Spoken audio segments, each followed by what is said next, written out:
ఒక కిరాణా shop brother, ఒక brother కలిశాడు. అస్సలు బేరం జరగట్లేదన్నా అన్నాడు. ఒక సూత్రం చెప్పాను నేను.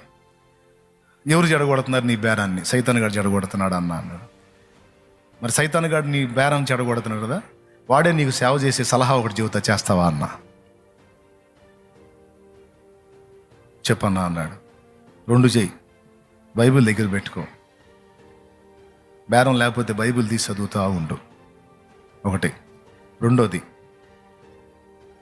ఎవరో ఒకరిని పిలుచుకొని కూర్చోబెట్టుకొని దేవుడి గురించి సువార్త చెబుతూ ఉండు. సువార్త అన్నా చెప్పు, వాక్యం అన్నా చదువు. దేవునికి స్తోత్రం. ఆ పని చేయటం మొదలుపెట్టాడు.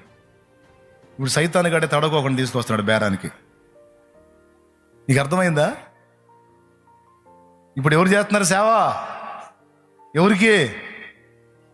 ఎందుకు?